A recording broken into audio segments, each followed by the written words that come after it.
जय गुरु जी संगत जी। जैसे कि मैं अपने एक्सपीरियंस शेयर कर रही हूँ, तो आज मैं अपनी ज़िंदगी का बहुत बड़ा एक्सपीरियंस कहूँगी। एक्चुअली बात ऐसी है कि मैं जैसे अपनी माँ की इकलौती संतान हूँ, मेरा भाई नहीं है कोई। तो मैं अपने नाना नानी के घर पली हूँ।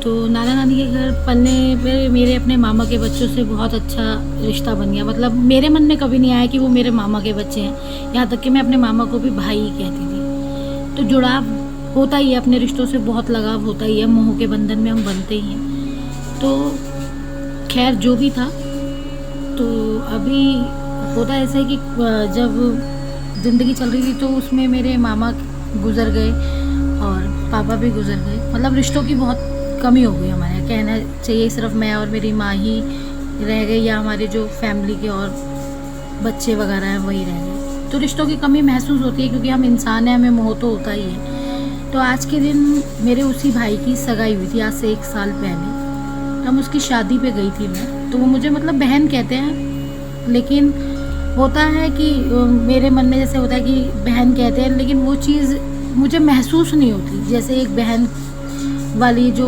रिश्ता होता है वो चीज़ मुझे महसूस नहीं होती। लेकिन मैंने कभी कुछ कहा नहीं, इसलिए नहीं कहा क्योंकि पता नहीं, शायद मेरी तरफ से प्यार ज़्यादा था या मेरे देखने में गलती थी, पता नहीं मुझे। लेकिन ऐसे ही, बस ऐसे ही कुछ भी कह सकते हैं इस चीज़ को।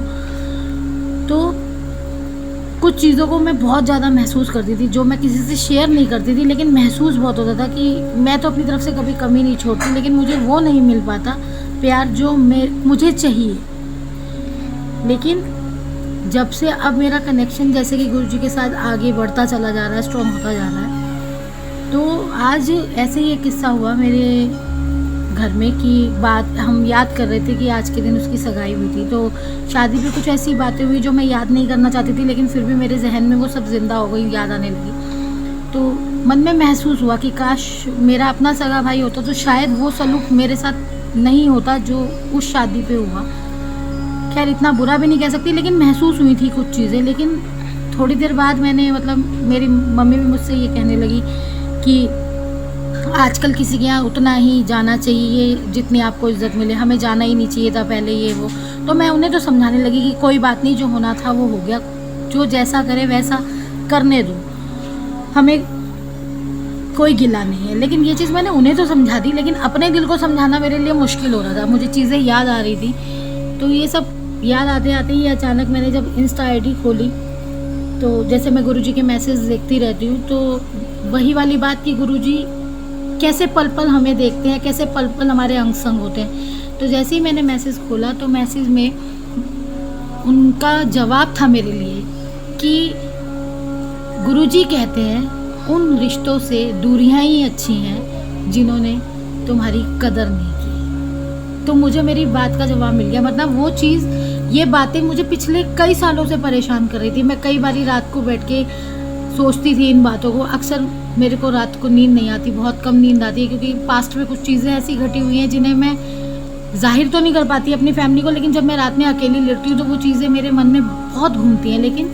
जब से मेरी जर्नी गुरुजी के साथ अब स्ट्रॉन्ग होती जा रही है और कनेक्शन बढ़ता चला जा रहा है, गुरु महाराज मुझे अपने चरणों में स्थान देते जा रहे हैं, तो मैं उन सब चीज़ों से कैसे हील हो रही हूँ, वो हिम्मत मेरे अंदर वो कैसे दे रहे हैं। तो गुरुजी ने मेरी उस बात का जवाब दिया कि मुझे इन चीज़ों को भूलना है, और उन लोगों को, चाहे मेरी गलती है मुझे नहीं पता, परमात्मा जानता है, चाहे जो भी उनका मेरे साथ व्यवहार रहा या जो भी रहा, मुझे उन्हें माफ़ करना है, ताकि मैं अपनी ज़िंदगी में आगे बढ़ सकूं और वो भी अपनी ज़िंदगी में आगे बढ़ सके।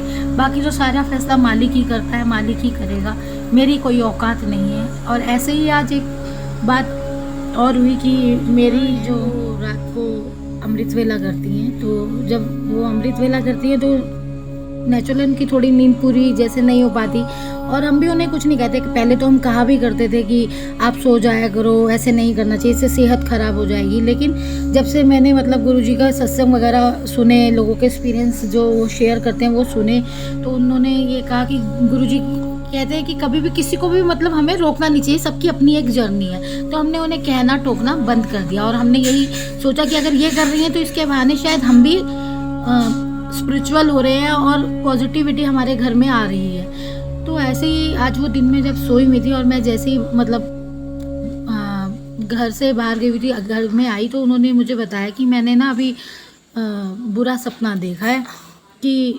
पता नहीं फिर से कुछ और होने नहीं हो ना जाए, मतलब होने ना वाला हो। तो मैंने उन्हें कहा कि ऐसा क्या सपना देखा? उन्होंने कहा कि मैंने ये देखा कि जैसे कि हमारे साथ पहले भी मतलब घट चुका है कि हमारा हाथ से मकान चला गया, और मतलब सर से छत जाना एक बहुत गंदा एक्सपीरियंस होता है, क्योंकि पूरी ज़िंदगी की किसी की कमाई होती है।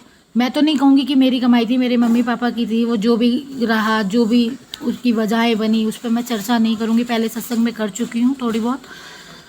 तो मैंने उनसे पूछा क्या सपना है, कि मैंने फिर से देखा है कि केस वगैरह चल रहा है, ये वो हो रहा है, जो भी था।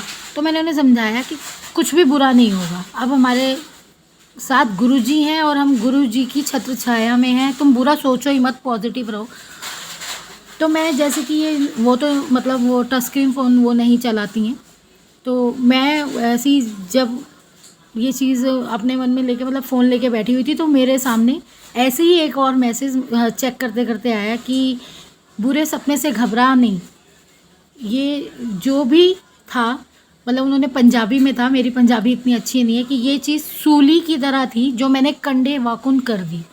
तो मैंने अपनी माँ से कहा कि देखो गुरुजी का मैसेज आपके लिए आया है, क्योंकि हो सकता है मैं अगर उन्हें वो चीज़ समझा रही थी तो मेरी बात में वो हाँ तो कर देती हैं, लेकिन वो उस चीज़ को इतनी पॉजिटिविटी से ले नहीं पाती हैं, क्योंकि शायद हम घर से बाहर जाते हैं, लोगों में उठते बैठते हैं, तो हम वो चीज़ों को शायद भूल जाते हैं बाहर जाके, लेकिन वो घर में रहती हैं और घर में अकेली जब होती हैं तो उन चीज़ों को, जो पुरानी जो चीज़ें घटनाएं घटी हैं उनके साथ, तो वो उनके दिमाग में चलती रहती हैं और वो दिन पर दिन उन चीज़ों से बाहर आने की बजाय उनमें फंसती चली जा रही है, मतलब नेगेटिव होती चली जा रही है। लेकिन जब भी अब वो जैसे जर्नी में जुड़ती जा रही हैं मेरे साथ, गुरुजी उनको अपने साथ जोड़ रहे हैं, तो मैंने उन्हें कहा देखा तुम्हारी बात का जवाब गुरुजी ने दे दिया कि बुरे सपने का वहम मत कर, जो भी चीज़ थी जो सूली की तरह थी वो कंडे वाकन मैंने कर दी। तो मैं बस इतना ही कहना चाहती हूँ कि गुरुजी आपको बहुत बहुत सॉरी बहुत बहुत शुक्राना है, क्योंकि धन और दौलत का तो मुझे पता नहीं, लेकिन जिन चीज़ों से मैं गुजरी हूँ या मेरा परिवार गुजरा है, जिसमें कुछ गुनाह मेरे भी हैं, शायद वो एक अंधा विश्वास मैं कह सकती हूँ, एक रिश्ते पे मैंने किया और उससे मैंने चोट खाई और साथ साथ अपनी माँ को भी वो चोट दिलवाई। मेरे लिए निकलना बहुत मुश्किल था इन सब चीज़ों से, मैं नहीं निकल पा रही थी। पिछले 7-8 सालों से मैंने कभी ढंग से नींद नहीं ली, क्योंकि वो चीज़ें जो मैं लोगों के आगे बहुत ही रुबाब से कह देती थी कि हाँ जो हो गया सो हो गया, जो मेरे से गलती हो गई सो हो गई, मैंने विश्वास किया एक रिश्ते पे, मैंने खो दिया सब कुछ, साथ साथ अपनी माँ का भी मतलब मैंने ख़राब कर दिया, क्योंकि रिश्तेदारों में जाती हूँ तो सुनना तो पड़ता ही है, लेकिन मैं वो तो बड़ी बहादुरी से उनके आगे कहती थी, लेकिन अंदर से मैं कितनी बहादुर हूँ वो तो मुझे ही पता था। लेकिन वो गुरुजी हैं जिन्होंने मुझे हील कर रहे हैं और पुरानी बातों से, पुरानी चीज़ों से मुझे बाहर निकाल रहे हैं, मेरे को एक नया जन्म दे रहे हैं गुरुजी। बहुत बहुत शुक्राना है गुरुजी, बहुत बहुत। बस इतना ही कहना चाहती हूँ कि उस मालिक पे विश्वास करें, उसका शुक्राना करने से कभी ना चूकें। आप उस पर विश्वास करके देखें, वो आपका साथ हर पल देगा। इंसान नहीं देगा लेकिन वो मालिक ज़रूर देगा। अगर मुझसे बोलने में कोई गलती हो गई हो तो माफ़ कर देना संगत जी, और माफ़ कर देना गुरुजी।